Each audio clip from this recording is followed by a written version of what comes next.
Bonjour et bienvenue dans H2H24. Pour cette émission de fin d'année, nous partons en Savoie à Val Thorens. Aux côtés de Laurent Meillot, nous retrouvons tout de suite Adrien Tambay, pilote automobile, et Bertrand Picard, explorateur psychiatre et pionnier des énergies propres.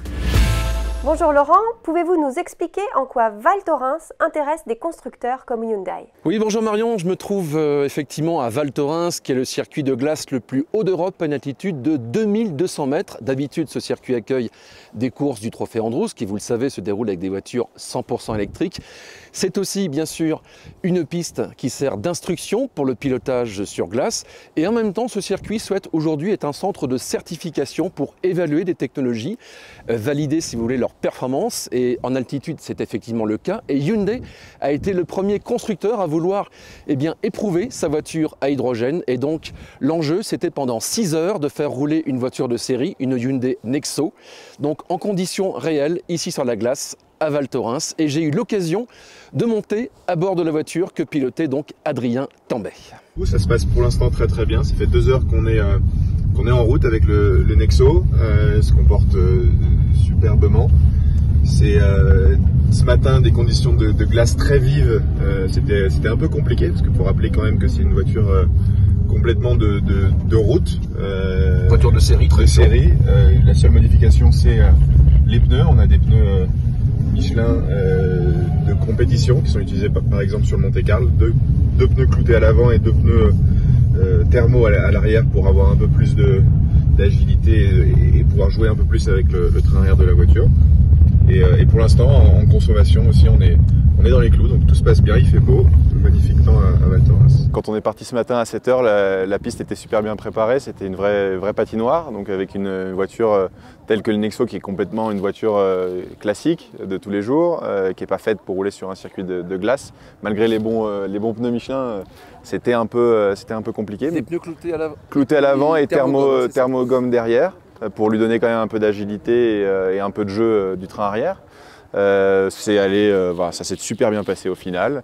Et puis non, une super journée, un beau temps, c'est fantastique. Ça c'est vrai que c'est chouette, il a fait très beau. D'habitude, vous roulez ici pour le Trophée Andros, électrique, ça va quand même nettement plus vite. Ouais, un peu plus vite. Alors électrique, thermique, j'ai tout fait ici en Andros. C'est vrai qu'on arrive en marche arrière là-bas à plus de 100 km/h. Aujourd'hui, c'était pas le but, c'était une course d'endurance. Je vais remercier aussi les gens qui sont montés avec moi parce que au final, ils ont fait partie de l'aventure et ils m'ont tenu compagnie et ils m'ont permis de rester concentré, même si on parlait beaucoup.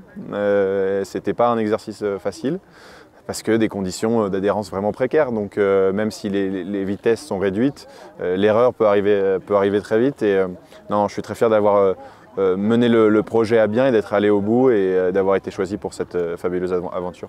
Vous faites partie d'une génération de pilotes qui vivent cette transition énergétique. Vous avez le sentiment d'écrire une page d'histoire avec ce record et une voiture à hydrogène? Écrire une page d'histoire, je ne sais pas, je suis de nature assez humble, mais en tout cas de contribuer à ce que les gens s'y intéressent et ce que les mentalités changent et évoluent en tout cas, parce que je pense qu'il va falloir dans tous les cas cohabiter. Moi je pense à la cohabitation, je crois à la cohabitation, à la fois le thermique, l'électrique et l'hydrogène. Je pense qu'aujourd'hui il faut garder certains charmes et quand même évoluer avec notre temps. Et vous avez un beau trophée là du coup. Ouais.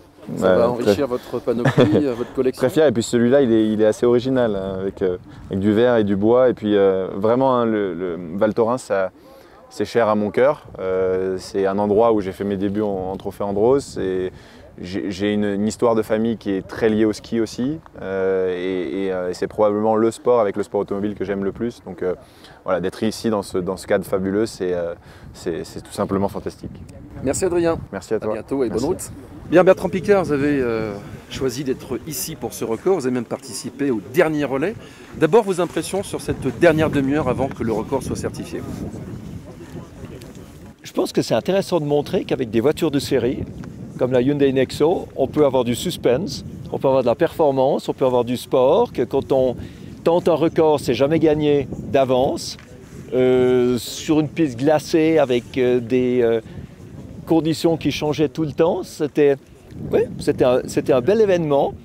Et je suis content, d'autant plus content que la voiture ait réussi le record que je devais faire le dernier relais. C'est-à-dire que si on n'avait pas réussi, j'aurais même pas pu rouler dans la voiture, si la voiture s'était arrêtée avant. Donc c'est bon, 6 heures, assez d'hydrogène dans le réservoir, un grand succès. L'hydrogène, c'est une énergie qui vous parle.